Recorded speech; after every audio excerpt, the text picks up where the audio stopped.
Ugh, this is me trying to get into the back. Hi, EVRoute here. This is the BYD Sealion 8. It's promising luxury SUV features, family practicality, serious power, and a price that's going to challenge the usual big names. From the outside, the design is clean, it's modern, it's pretty family friendly, and I don't think it really looks like the Sealion range anymore. If anything, it kinda reminds me of the Atto.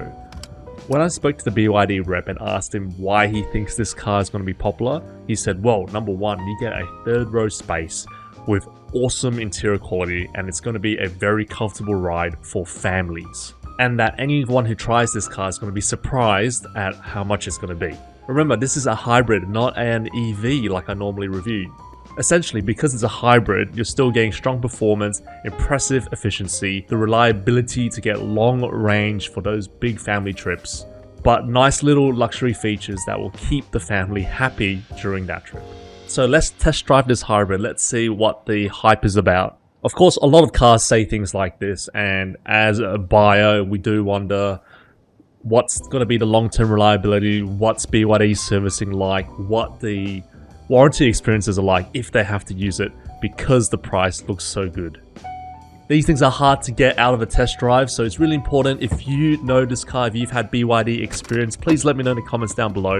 Personally, I've had an awesome experience with BYD when it comes to test drive, when it comes to being open and transparent about the services, but nothing's going to beat real experience.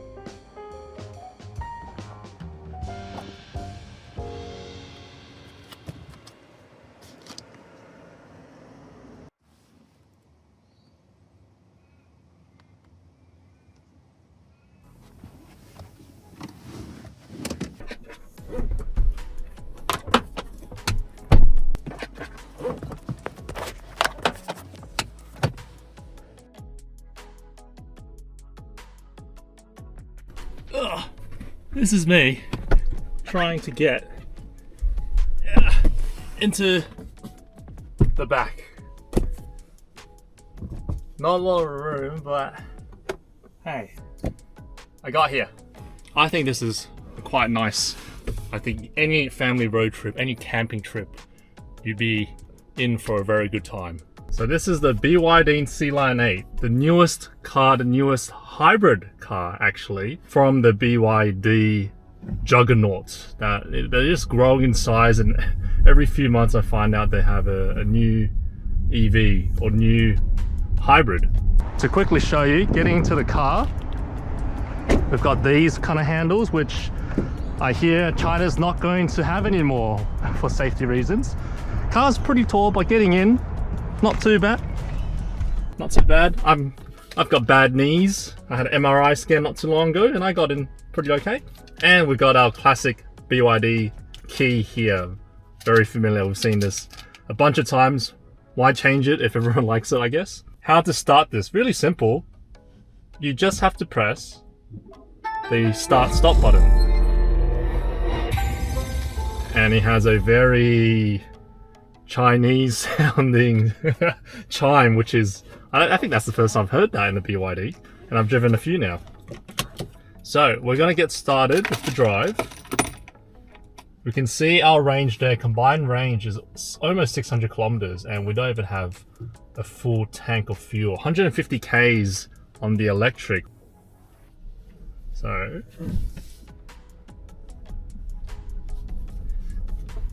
you know, this is a bigger car than the cars I'm used to. You have to remember here, what we're driving today is not an EV, it is a hybrid. I can barely hear any road noise right now.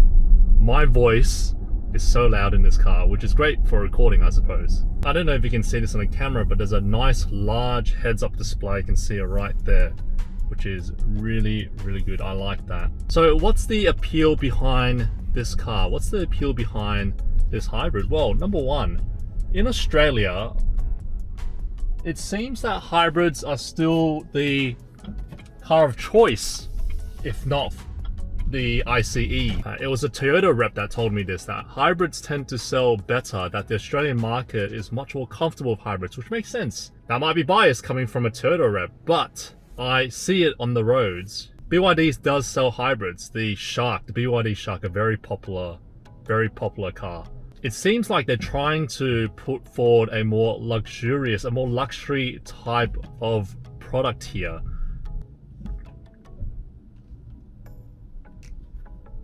And I'm gonna go on a bump here. Easily went on that bump without an issue. That was nice. This is a 7-seater. There's a lot of room behind me. This is one of the bigger cars that I have driven recently. And the reason why I wanted to see this car was, well, number one, as someone who's learning about EVs, it's very important to remember the hybrid options when choosing a car. Hybrids have a lot of pros over EVs. Number one, they still have the ability to take fuel. It is way more reliable in Australia if you have range anxiety. But with hybrids, of course, if you run out of fuel, you can go to EV mode, which I can switch with a touch of a button. And you can see it there. Hybrids have been around for longer, especially in a big country like Australia, where a lot of us love going on road trips. A 3 to 4 hour ride for us is not that bad if there's a nice cabin or campsite at the end of it. So then what are the cons of a hybrid? Why would you choose an EV over a hybrid? Well, you still need the fuel, right? I guess one of the main reasons why we want an EV is because we don't want to use petrol or diesel or anything anymore. We just want to charge it.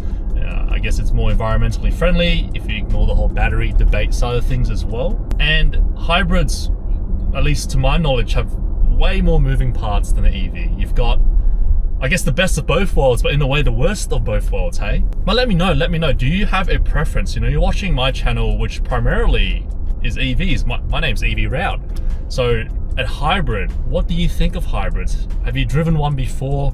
And if you have, how do you think it compares to EVs nowadays?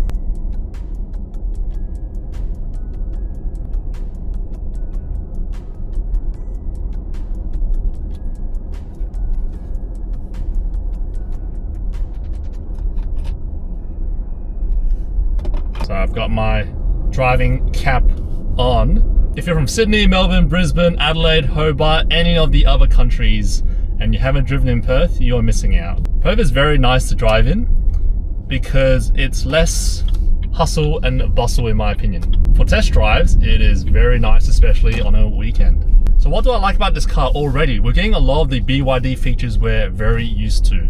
A combination of a nice display screen here, very nice infotainment screen here, but you still got these tactile buttons, and this is very nice to press. I love these buttons here. It just feels nicer. These are nice materials. The design language, I love, by the way, I love the design of this car. It looks different to the older models. So far driving this around the suburbs, it's been very nice. One thing that I will note that was a little bit disappointing though, these speakers. This is the premium variant that I'm driving in right now, and when I had the speakers on, when I had the music on, it wasn't that good. And that's so strange because every BYD, or not every, but most BYD vehicles I've been in so far has had pretty decent sound system. BYD Sealion there, that's very, very nice. The speakers were a bit of a letdown despite there being 21 of them in the premium variant. So the lower variants, I think they said they only had 10 speakers from memory, so that might be even worse. Though, depends whether or not you care about those things. I personally do. I need music in my rides. You can see the sunroof there. I'm just going to close this. Very sunny day in Perth. Always is during this season. This isn't the type of car I normally drive. It's bigger than I'm used to. And probably out of the 3 car types, hybrids are the ones I've driven the least. When my car was in the shop, I actually got a few weeks with a rental Corolla hybrid. And I just remember thinking to myself at the time, this car is so damn efficient. I barely had to refuel. It was amazing. So I 100% understand why hybrids are so appealing. From recent memory, I could compare this to the Denza car. Denza, of course, being the Lexus version of BYD. It's just got a very nice feel to it, and the drive is very comfortable. My complaints though, that third row seat,